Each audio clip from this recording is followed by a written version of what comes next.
इस क्षण को यादगार बनाने के लिए अब मैं आग्रह करूंगी श्री प्रदीप खन्ना जी और उनकी टीम से कि वे मंच पर आएं और नाटक छिपा खतरा की प्रस्तुति दें। ये नाटक सतर्कता के विषय पर आधारित है।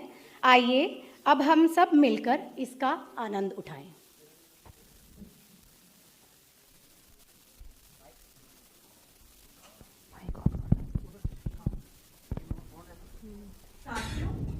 प्रत्येक वर्ष की भांति इस वर्ष केंद्रीय सतर्कता आयोग के निर्देश के अनुसार सभी सरकारी कार्यालयों में सतर्कता जागरूकता सप्ताह यानी विजिलेंस अवेयरनेस वीक का आयोजन किया जा रहा है, जिसके अंतर्गत सरकारी कार्यालयों में विभिन्न कार्यक्रमों, प्रतियोगिताओं, कार्यशालाओं और लघु नाटिकाओं का आयोजन किया जा रहा है ताकि सरकारी अधिकारियों, कर्मचारियों को जागरूक किया जा सके कि वे सावधान रहें और अपने देश और कार्य के प्रति ईमानदार रहें।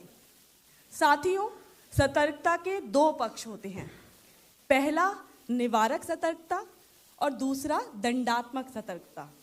निवारक सतर्कता के अंतर्गत सरकारी अधिकारियों, कर्मचारियों को जागरूक किया जाता है कि वो सतर्क रहें और अपने आचरण को आचरण नियमावली के अनुसार ही रखें। और दंडात्मक सतर्कता के अंतर्गत जिन अधिकारियों, कर्मचारियों के विरुद्ध आचरण नियमावली के उल्लंघन के मामले दर्ज किए जाते हैं, उन्हें प्रशासनिक अधिकारी के द्वारा शास्ति अधिरोपित करते हुए दंडित किया जाता है ताकि वो भविष्य में अपने आचरण के प्रति सतर्क रहें, अपने कार्य के प्रति ईमानदार रहें। इसी कड़ी में 2 लघु नाटिकाओं का आयोजन किया जा रहा है। पहली लघु नाटिका निवारक सतर्कता पर आधारित है यानी प्रिवेंटिव विजिलेंस पर आधारित है और दूसरी लघु नाटिका दंडात्मक सतर्कता यानी प्यूनिटिव विजिलेंस पर आधारित है। चलिए देखते हैं। आओ सुनाए तुमको सुन लो जी, आओ सुनाए तुमको सुन लो जी, घर घर में क्या होता है सुन लो जी, घर घर में क्या होता है सुन लो जी, आओ सुनाए तुमको सुन लो जी, आओ सुनाए तुमको सब सुन लो जी, ऑफिस में क्या क्या होता है सुन लो जी, ऑफिस में क्या क्या होता है सुन लो जी, आओ सुनाए तुमको सुन लो जी, आओ सुनाए तुमको सुन लो जी, दुनिया में क्या क्या होता है सुन लो जी, दुनिया में क्या क्या होता है सुन लो जी, आओ सुनाए तुमको सब सुन लो जी, आओ सुनाए तुमको सब सुन लो जी। बेबी डॉल में सोने की, ओ बेबी डॉल में सोने की, डॉल में सोने। पागल क्या कर रही है? तूने मुझे पागल कहा? हाँ, पागल पागल पागल। तूने मुझे पागल कहा? ये ले ये ले ये ले। तूने मेरा नोट्स मार दिए। मम्मा मम्मा मम्मा। इसने मेरे सीजल के नोट्स मार दिए। अभी तुम्हारा फाइनल रिजल्ट भी नहीं आया है।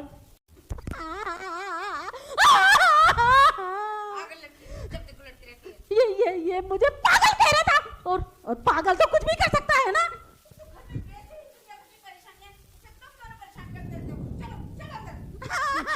पागल पागल पागल पागल। जहाँ देखो कचरा फैला देते हैं। अरे सुनती हो? अरे कहाँ चली गई? क्या है? थोड़ा तो समझ लिया करो एक बार आवाज देने के बाद। अरे भाई ऑफिस का टाइम हो रहा है, मेरा बैग तैयार हो गया कि नहीं? समझ से किचन में थी। पार्टी के लिए नाश्ता बनाया। अभी हॉस्पिटल भी भेजना है बुड्ढू को उनका नाश्ता लेकर। ओ हाँ। अरे गुड्डू से ध्यान आया, आज उसका सीजीएल का रिजल्ट आना है ना? वो हर घबराया हुआ है। भगवान करे बस इस साल उसका सिलेक्शन हो जाए। अरे तुम चिंता क्यों करती हो? देखना इस साल भगवान पूरी कृपा करेंगे। पापा पापा। अरे वाह मेरा बेटा, क्या बात है, आज ये चिड़िया बन के कहाँ जाने लगी है? पापा आज ना मेरे स्कूल का एनुअल फंक्शन है और उसमें मेरी परफॉर्मेंस भी है।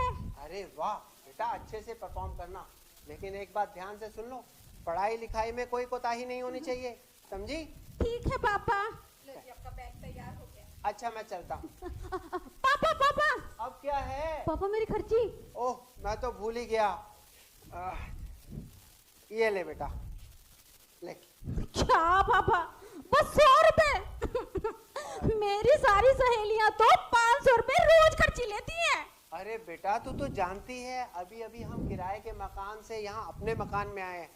मकान की किस्त, राशन पानी का खर्चा, बिजली और ऊपर से तुम्हारी दादी की बीमारी, तुम्हारी पढ़ाई लिखाई भी तो चल रही है बेटा, तुम तो जानती हो। लेकिन ये देखो, भला हो तुम्हारी माँ का जो कभी मुझसे कुछ नहीं मांगती। इतने पैसों से काम चला लो, जब कल को भैया की नौकरी लग जाएगी तब ढेर सारे पैसे दिया करेंगे। तब तो मैं रोज 500 रुपए खर्च लिया करूंगी। हाँ हाँ ठीक है। अच्छा मम्मी बाय। अरे रुक बेटा, मैं भी आया। ठीक है पापा, एक आ जाओ। दूसरे से करते हैं प्यार हम, एक दूसरे के लिए बेकरार हम, एक दूसरे से करते हैं प्यार हम, एक दूसरे के लिए बेकरार हम। हेलो रमेश जी, कैसे हैं? जी बढ़िया। माफ कीजिएगा, मैंने आपको पहचाना नहीं। अरे कैसी बात करते हैं साहब, आप मिनिस्ट्री ऑफ डिफेंस में काम करते हैं ना? जी हाँ, लेकिन आपको कैसे मालूम? मुझे कालीचरण क्या पुकारते हैं और मैं आपको बहुत अच्छे से जानता हूँ। आप पहले लक्ष्मी नगर में एक किराए के मकान में रहते थे ना? आप तो मेरे बारे में बहुत कुछ जानते हैं। अभी ऐसी कोई बात नहीं है, सिर्फ मैं आपके घर के बगल में रहता था और अक्सर आपको सेना भवन बस से आते जाते देखा है। हाँ, कहीं देखा देखा तो लगता है आपका जी, चेहरा। मुझे अपना दोस्ती समझिए। जी। क्या बात है, कुछ परेशान लग रहे हैं? नहीं नहीं, ऐसी कोई बात नहीं। अरे बताइए ना साहब। अब क्या बताऊं साहब, आप तो जानते ही हैं कि महंगाई कितनी बढ़ती जा रही है। बस यही सोच रहा था कि इस बढ़ती महंगाई के सामने अपनी सरकारी नौकरी से कमाई दौलत कुछ कम पड़ रही है। अरे तो आप चिंता क्या करते हैं, ये ना चीज है ना, जो चीज की जरूरत हो आप मांगिएगा। जी आपने इतना कह दिया वही बहुत है। और संकोच कोई नहीं कीजिएगा, क्योंकि मुसीबत में दोस्त ही दोस्त के काम आता है। लेकिन साहब मैं तो आपको अच्छे से जानता भी नहीं। अरे तो जान जाएंगे। लीजिए, ये मेरा कार्ड रखिए, तो कभी भी कोई भी चिंता हो तो मुझे बताइएगा अवश्य। ओके, मिलते हैं, टेक केयर, बाय। कमाल है, आज के वक्त में भी ऐसे लोग होते हैं, हैरानी होती है। आते जाते खूबसूरत आवारा सड़कों पे कभी कभी इत्तेफाक से कितने अनजान लोग मिल जाते हैं, उनमें से कुछ लोग भूल जाते हैं, कुछ याद रह जाते हैं। पापा पापा मेरा सीजन क्लियर हो गया। अरे वाह बेटा, तूने तो कमाल कर दिया। अजी सुनती हो, अरे अपना गुड्डू सीजल क्लियर कर गया। भगवान ने हमारी सुन ली, अब तो हमारे घर में खुशियां ही खुशियां होंगी। और अब तो मुझे रोज 500 रुपए खर्ची मिलेगी। वाह! अरे दुख भरे दिन बीते रे भैया, अब सुख आयो रे, रंग जीवन में नया लायो रे। ट्रिंग ट्रिंग ट्रिंग ट्रिंग। हेलो, हाय राम। क्या हुआ? सुनो जी, अस्पताल से फोन आया, माँ जी की तबीयत बहुत खराब हो गई है। मुझे फोन दो। हेलो जी, हाँ, लेकिन इतनी जल्दी इतने पैसे? ओह ठीक है, मैं कुछ करता हूँ।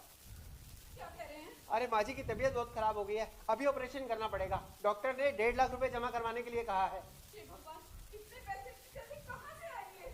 मैं कुछ सोचता हूँ। हाँ, हेलो कालीचरण जी। हेलो, कौन? मैं रमेश बोल रहा हूँ सर। कौन रमेश? आपसे शाम को मुलाकात हुई थी ना? ओ हाँ हाँ हाँ, जी जी, क्या बात है, बहुत घबराए हुए हैं? दरअसल बात यह है कि मुझे इसी वक्त कुछ पैसों की जरूरत है, अगर आप मेरी मदद कर सके तो। अच्छा, मैं देखता हूँ। आप ऐसा कीजिए, मेरे ऑफिस आ जाइए और मैं आपको अभी अपनी लोकेशन भेजता हूँ, ठीक है? जी जी। Okay, please. गुड्डू जी तुम माँ को लेके अस्पताल जाओ, मैं पैसों का इंतजाम करके सीधा वहीं पहुंचता हूँ। जी बाबा। जिंदगी गुड़िया हर कदम एक नई जंग है, जिंदगी हर कदम एक नई जंग है। आइए रमेश जी। नमस्कार कालीचरण जी। अरे आप ठीक तो है ना? मैं तो ठीक हूँ, लेकिन मेरी माता जी की तबीयत कुछ खराब है। उनका जल्द से जल्द ऑपरेशन किया जाना है और डॉक्टर ने मुझे 1.5 लाख रुपए जमा कराने के लिए कहा है, इसीलिए मैं आपके पास आया। तो आप चिंता तो करते हैं, लीजिए 2 लाख रुपए। लेकिन साहब मैंने तो सिर्फ 1.5 लाख रुपए मांगे थे। अरे रखिए ना साहब, फिर जरूरत पड़ेगी तो कहाँ घूमते फिरेंगे, रखिए आप। मैं आपका यह एहसान जिंदगी भर नहीं भूलूंगा। अरे एहसान कैसा, मुसीबत के समय एक दोस्त ही दोस्त से काम आता है। जी मैं अगले महीने सोसाइटी से लोन लेकर आपके ये सारे पैसे चुका दूंगा। आप चिंता मत करिए, अभी जाइए, आपकी मदर बहुत बीमार है, जाइए प्लीज। Okay take care. जी धन्यवाद। आते जाते खूबसूरत आवारा सड़कों पे, कभी कभी इत्तेफाक से कितने अनजान लोग मिल जाते हैं, उनमें से कुछ लोग भूल जाते हैं, कुछ याद रह जाते। मम्मी, दादी की तबीयत कैसी है? हाँ बेटा, ऑपरेशन ठीक ठाक हो गया। अब उन्हें 24 घंटे ऑब्जर्वेशन पे रखा है। ठीक है, आप सब लोग मुंह हाथ धो लीजिए, मैं आप सबके लिए खाना परोसती हूँ। एक दूसरे से करते हैं प्यार हम, एक दूसरे के लिए बेकरार हम, एक दूसरे से करते हैं प्यार हम, एक दूसरे के लिए बेकरार हम। अरे रमेश जी, अच्छा वो आप मिल गए, मैं आपको ढूंढ रहा था। बताइए कालीचरण जी क्या बात है?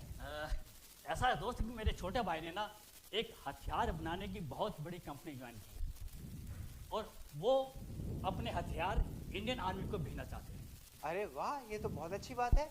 अच्छी बात तो है, लेकिन इंडियन मार्केट में पांव जमाने के लिए हमें इंडिया की आर्मी की रिक्वायरमेंट तो पता होनी चाहिए। हाँ ये बात तो है, तो बताइए मैं आपकी क्या मदद कर सकता हूँ? क्या मुझे बता सकते हैं कि एट प्रेजेंट इस साल इंडियन आर्मी कौन कौन से हथियार किस किस कंट्री से कितनी कितनी मात्रा में खरीद रही है? ये तो बहुत क्लासिफाइड इंफॉर्मेशन है, माफ कीजिएगा, ये मैं आपको कैसे दे सकता हूँ? अगर क्लासिफाइड इंफॉर्मेशन ना होती तो मैं आपसे पूछता। देखिए, मैंने आपको आपकी मुसीबत के समय साथ दिया था, अब आपका फर्ज बनता है कि मेरी मुसीबत में साथ दें। बात तो ठीक है, पर ये बहुत क्लासिफाइड इंफॉर्मेशन है, मैं इसे देकर अपने देश के साथ गद्दारी नहीं कर सकता। ऐसी बात कहकर आप मेरे से गद्दारी मत कीजिए। देखिए, मैं आपका वो दोस्त हूँ जिसने मुसीबत में हमेशा आपके साथ खड़े होकर आपका साथ दिया है। बात तो ठीक है, आप मुझे कुछ सोचने का वक्त दीजिए। ठीक है, सोचिए आराम से, लेकिन होना चाहिए प्लीज। जी। गोलमाल है भाई साहब, गोलमाल है, गोलमाल है भाई साहब, गोलमाल है। क्या बात है, इतने चुप क्यों हो? कुछ नहीं। बताओ ना, इतनी टेंशन में क्यों हो? क्या बताऊं, वो कालीचरण जी ने पिछले हफ्ते हमें 2 लाख रुपए देके माताजी के ऑपरेशन के वक्त हमारी मदद की थी ना, उसके बदले में वो अब मुझसे मेरे ऑफिस की कुछ क्लासिफाइड इंफॉर्मेशन जानना चाहते हैं और जिसे देना बहुत खतरनाक साबित हो सकता है। तो मत शेयर करो, ये तो वाकई खतरनाक हो सकता है। लेकिन वो अपने एहसानों का वास्ता दे रहे हैं, क्या करूं? तो वही करो जिस वक्त में तुम्हारी अंतरात्मा तुम्हारा काम करे। ट्रिंग ट्रिंग ट्रिंग ट्रिंग। लो, उसी का फोन आ गया। हेलो कालीचरण जी। हेलो रमेश जी, जी क्या सोचा आपने? सर मैंने बहुत सोचा, मैंने ये निर्णय कर लिया है कि मैं आपको किसी भी तरह की कोई भी इंफॉर्मेशन नहीं दूंगा। ऐसा है, इंफॉर्मेशन तो हम आपके लेके रहेंगे। मतलब आप कहना क्या चाहते हैं? मतलब ये कि जो आप समझना नहीं चाहते, हमने आपको 2 लाख रुपए ऐसे ही नहीं दिए। लेकिन आप तो कह रहे थे कि आप मेरी मदद करना चाहते हैं और मैंने भी आपसे वादा किया था कि अगले महीने मैं सोसाइटी से लोन लेकर आपके पैसे चुका दूंगा। हमारी मदद यूं ही नहीं होती साहब, हमारी मदद में एक हाथ दे और एक हाथ लेकर आधार पे होती है। अगर मैं आपकी मदद ना करूं तो? मदद ना करूं तो आपको शायद मालूम नहीं कि आपको पैसे देते वक्त मैंने हिडन कैमरा से आपकी वीडियो बना ली थी। अगर मैं वो वीडियो सोशल मीडिया पे वायरल कर दूं तो, अगर पुलिस को पता लग गया तो, अगर उसने तुम्हें घर से उठा लिया तो तुम्हारा पूरा परिवार सड़क पर आ जाएगा। याद रखो, कल दोपहर 2 बजे तुम्हारे पास टाइम है। उसके बाद वो कह रहा है कि उसने मुझे पैसे देते वक्त हिडन कैमरे से मेरी वीडियो बना ली थी और वो उसे मैनिपुलेट करके सोशल मीडिया पे डाल देगा, मुझे बदनाम करेगा, मेरी नौकरी चली जाएगी, हम सब लोग सड़क पर आ जाएंगे, भूखों मरेंगे। समझ नहीं आ रहा मैं क्या करूं। कुछ सोचते हैं हम लोग, कुछ सोचते हैं। अभिमन्यु चक्रव्यूह में फंस गया है तू, अभिमन्यु चक्रव्यूह में फंस गया है तू। सुनो, एक आइडिया है, तुम मेरी बात सुनो।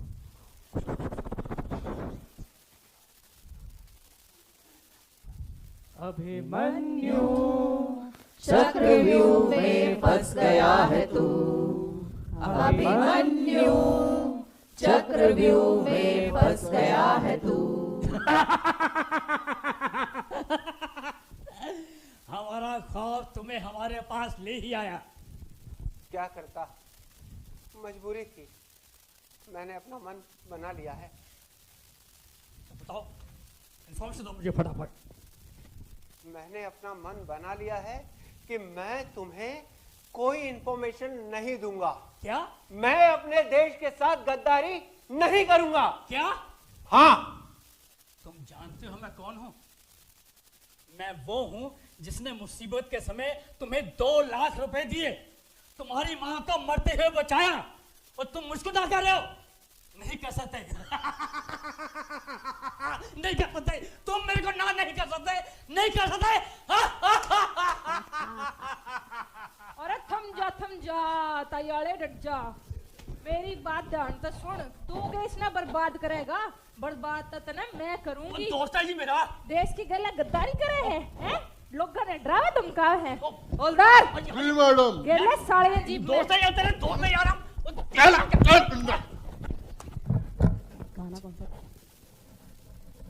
रमेश बाबू की थी ये कहानी। जीवन में उनके थी परेशानी, सूझबूझ, हिम्मत और सतर्कता से रमेश बाबू ने जीवन की हर मुश्किल दूर करने की ठानी। तो आइए अब आपको ले चलते हैं दूसरी लघु नाटिका की तरफ। जब नौकरी मिलेगी तो क्या होगा, जिस्म पे सूट होगा, पाँव में बूट होगा, हाथों में गोरी का हाथ होगा। वाह राहुल, तू तो सेट हो गया, तेरी तो नौकरी लग गई। अरे भाई तू तो छुपा रुस्तम निकला, एक झटके में सरकारी दामाद, वो भी मिनिस्ट्री ऑफ डिफेंस में। हाँ? अरे भाई अगले दिवाली पे तो अपने दफ्तर से मेरे लिए 2-4 गोला बारूद ले आई। और मेरे को तो बस छोटे छोटे 2-4 टैंक दिलवा देना, घर के आगे लेफ्ट राइट खड़ा करूंगी। अरे तुम लोग मेरी नौकरी खतरे में डालोगे क्या? किसी को बता मत देना, मैं मिनिस्ट्री ऑफ डिफेंस के प्रोक्योरमेंट सेक्शन में हूँ और ये बहुत सेंसिटिव डिपार्टमेंट है। अरे भाई तू उसकी चिंता मत कर, तू पार्टी की तैयारी कर, हम सब देख लेंगे। जब नौकरी मिलेगी तो क्या होगा, जिस्म पे सूट होगा, पाँव में बूट होगा, हाथों में गोरी का हाथ होगा। Good morning ma'am. क्या कहा? गुड मॉर्निंग उसके बाद? मैम। मैम क्यों कहा? वो आप मुझसे सीनियर जो है। ओ हेलो, मैं कोई तुमसे सीनियर वीनियर नहीं हूँ, अभी पिछले हफ्ते ही तो ज्वाइन किया है और मैं तुम्हारे ही बैच की हूँ, और तुम मैरिट में मुझसे आगे हो, इसलिए आज के बाद तुम मुझे मेरे नाम से बुलाओगे, समझे? Okay ma'am. फिर मैम? अरे मैम नहीं, सिर्फ अंजलि। ओके अंजलि। ये हुई ना बात। वैसे तुम कौन से सेक्शन में हो? प्रोक्योरमेंट। अरे वाह, मैं फाइनेंशियल प्लानिंग में हूँ। और एक बात तुम्हें बता दूं, मेरे बिना तुम्हारा गुजारा ना होगा। गुजारा ना होगा? मैं कुछ समझा नहीं। अरे बुद्धू, मेरा सेक्शन तुम्हें जब पैसे देगा तभी तो तुम प्रोक्योरमेंट करोगे। ओके। गोरी तेरा गाँव बड़ा प्यारा, ये तो गया मारा, आके यहाँ रे, आके यहाँ रे। हे राहुल, कहाँ जा रहे हो? वो लाइब्रेरी जा रहा हूँ। क्यों, कुछ काम था? कॉफी पीने का मन कर रहा है, चलो ना कॉफी पीते हैं। तुम्हारा मन कर रहा है तो चलो। Hi Anjali. Hello Tina, meet my friend Rahul, ये भी मेरे ही ऑफिस में है। ओह अच्छा, यानी तुम्हारी तरह लिमिटेड सैलरी। खैर छोड़ो। हाय राहुल। हाय, ये तुमने लिमिटेड सैलरी वाली बात क्यों कही? अंजलि बता रही थी कि तुम डिफेंस प्रोक्योरमेंट में हो। हाँ तो? फोन दिखाना अपना। ये लो।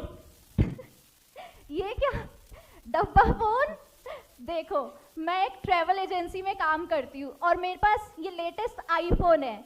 मैं डेली अपने फ्रेंड्स के साथ क्लबिंग करती हूँ और अपने सारे के सारे शौक पूरे करती हूँ, ना कि तुम्हारी तरह इस डब्बे फोन से गुजारा। अब क्या कहें, हम तो हैं सीधे साधे लोग। ऐसा नहीं है। अगर तुम चाहो तो तुम्हारी सीधी सादी सी पर्सनालिटी को मैं डैशिंग बना सकती हूँ। वो कैसे? तो सुनो, तुम्हें बस मेरी कुछ बातें माननी होंगी। जैसे? अपने ऑफिस की कुछ इन्फॉर्मेशन मेरे साथ शेयर करनी पड़ेगी। नहीं नहीं, मैं ये नहीं कर सकता। और ये तो रूल्स के भी खिलाफ है। ओहो राहुल, ऐसे मत बोलो, तुम भी पैसे कमा सकते हो, इसमें टीना तुम्हारी मदद कर तो रही है। ठीक है, तो इसके लिए मुझे करना क्या होगा? ज्यादा कुछ नहीं, बस अपने ऑफिसर्स के नाम, रैंक, आईसी नंबर और फोन नंबर मेरे साथ शेयर करने हैं। अरे लेकिन तुम इस इंफॉर्मेशन का करोगी क्या? तो सुनो, मैं उन ऑफिसर्स को कॉल करके अट्रैक्टिव ऑफर्स दूंगी, जैसे सस्ते हवाई टिकट, फॉरेन में लग्जरी कार्स में ट्रांसपोर्ट की सुविधा और 5 स्टार होटल में स्टे। इसका एक हैंडसम अमाउंट मुझे कमीशन के रूप में मिलेगा, जिसका एक हिस्सा मैं तुम दोनों को भी दे ही दूंगी।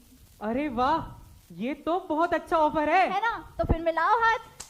झन झन की सुनो झनकार, ये दुनिया है काला बाजार, ये पैसा बोलता है, ये पैसा बोलता है, ये पैसा बोलता है, ये पैसा बोलता है। राहुल, ओह माय गॉड, इतना महंगा फोन, वो भी सरकारी नौकरी में।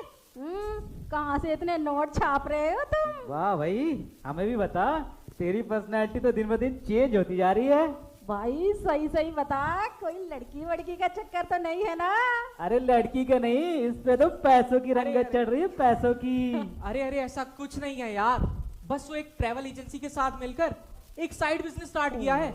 उनको थोड़ी ऑफिस की इंफॉर्मेशन मिल जाती है और मुझे थोड़ा कमीशन और अपना काम बन जाता है। लेकिन राहुल, ये तो ठीक नहीं है, इससे तो तुम्हारी नौकरी खतरे में पड़ सकती है। अरे वो सब छोड़ो ना यार, let's do party and have fun.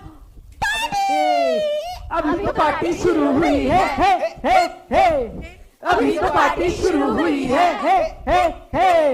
अभी तो पार्टी शुरू हुई। ब्रेकिंग न्यूज, चैन से सुना तो जाग जाओ। विदेश दौरे पे गए भारतीय सेना अधिकारी की जासूसी, होटल से खुफिया जानकारी से संबंधित दस्तावेज चोरी, ट्रैवल एजेंट और 2 रक्षा मंत्रालय कर्मचारी जांच के घेरे में। चैन से सुना है तो जाग जाओ। Breaking news. ये थे हमारे राहुल भैया, लालच ने डुबो दी इनकी नैया। आप ना ऐसे लालच में आना, मेहनत और ईमानदारी से जीवन में तुम नाम कमाना। तो साथियों, देखा आपने कैसे पहली कहानी में एक सरकारी अधिकारी ने सतर्क, निडर और जागरूक होकर बिना किसी लालच या बहकावे में आए अपनी परिस्थिति को कितनी अच्छी तरह से संभाला, और दूसरी कहानी में कैसे एक सरकारी कर्मचारी ने थोड़े से पैसों के लालच में आकर अपनी नौकरी तक दांव पे लगा दी। सतर्कता जागरूकता सप्ताह मनाने का मुख्य उद्देश्य हमारे कार्यस्थलों, सरकारी विभागों और समाज में नैतिकता और ईमानदारी के स्तर को ऊंचा उठाना और भ्रष्टाचार जैसे गंभीर मुद्दों पर काबू पाना है। लेकिन ये किसी एक विभाग यह संस्था की जिम्मेदारी नहीं है, यह हम सब नागरिकों की साझी जिम्मेदारी है। तो आइए सब मिलकर हो जाएं एकजुट, सब मिलकर हो जाएं एकजुट, तभी होगा देश भ्रष्टाचार से मुक्त, तभी होगा देश भ्रष्टाचार से मुक्त। धन्यवाद।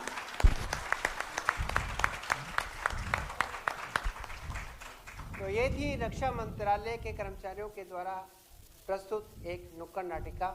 आशा करते हैं आप सभी को पसंद आई।